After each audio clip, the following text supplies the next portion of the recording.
જમ્બી જકડિયા guys today હું બનાવવાનું છું. તો પહેલાં અમારું કેનેડાનું ગેસ દેખો. અત્યારે 7:09 છે, તો થોડું લેટ થઈ ગયું. તો હું આ વાળું ગેસ ચાલુ કરવાનું. તો આ ઉપર દેખાડે કે તમે ક્યાં તમારું કેવું ગેસ ઓન થશે. હું હાઈ ઉપર કરી દે. અડધો ગ્લાસ પાણી નાખવાનું. હું હવે ટી બનાવું છું અને હું હવે વેટ કરે બોઇલ થશે. અને જ્યાં સુધી આ બોઇલ થશે તો હું તમારા ગેસ ઉપર બતાવું. તો બેસિકલી હવે નાના નાના સર્કલ ડોટ છે ને ઉપર, એ બેસિકલી એનો મતલબ શું છે એ હું બતાવું. આમાં છે ને એક ટોટલ છે ને આવા 4 સાયકલ્સ હોય. ડિફરન્ટ સાઇઝીસમાં હોય. તો આમાં બતાવો જે રીતે મને આ ઓન કરવું હોય ને તો હું આ સીધું ઓન કરી દેવાનું. પણ તમને બતાવવું ઉપર કે કેવું ઓન થશે. મારું આ ઓન થશે અને અત્યારે મેં આ ચાલુ કર્યું છે એટલે મેં આ હવે તમને દેખાય કે કેવો ગેસ કર્યું.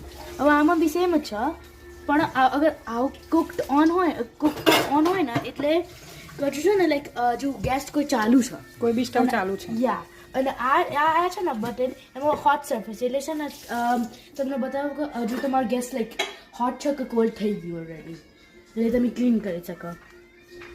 તો બેસિકલી સેમ થિંગ હોય. અને આ માટે આ રી નીચે થશે અને આ ઉપરવાળું થશે. તો આ ગેસ ઓન દેખાય તમને, આ નીચેવાળું થયું અને આ રહ્યું ઉપરવાળું. અને આ બેસિકલી જે મિડલ પાર્ટમાં છે ને એ ટાઈમ બતાવે છે. અને માઇક્રોવેવ બી ઉપર છે, એમાં બી ટાઈમ બતાવે છે. અને આ બધું છે ને આ નંબર એ અવન માટે. અમારું અવન અત્યારે થોડી વસ્તુ પડેલી છે અંદર, ફૂલ જ છે. ઓકે, બધાને પાણી બોલ થઈ જાય ત્યારે આપણે આ ટી નાખવાનું. પણ અત્યારે થોડું ઓછું ટાઈમ લાગે. ચા ગરમ થાય છે પણ મને આટલા ગરમી લાગી ગઈ તો હું આટલા ખાઈને આઈસ્ક્રીમ ખાઉં છું. ટી બોઇલ થઈ ગઈ છે એટલે હવે આપણી ટી નહીં પાણી. હવે મારે એકલા પપ્પા માટે બનાવવાનું છે તો આપણે 2 ચમચી નાખીશું. અને આ ચમચી બહુ નાની છે એટલે મેટલવાળી ના લેતા કેમ કે પછી બહુ બધું થઈ જશે. આવી નાની લઈ લેવાની. ચા વધારે નાખીએ શું થાય જન્સી? વધારે કડવી થઈ જાય.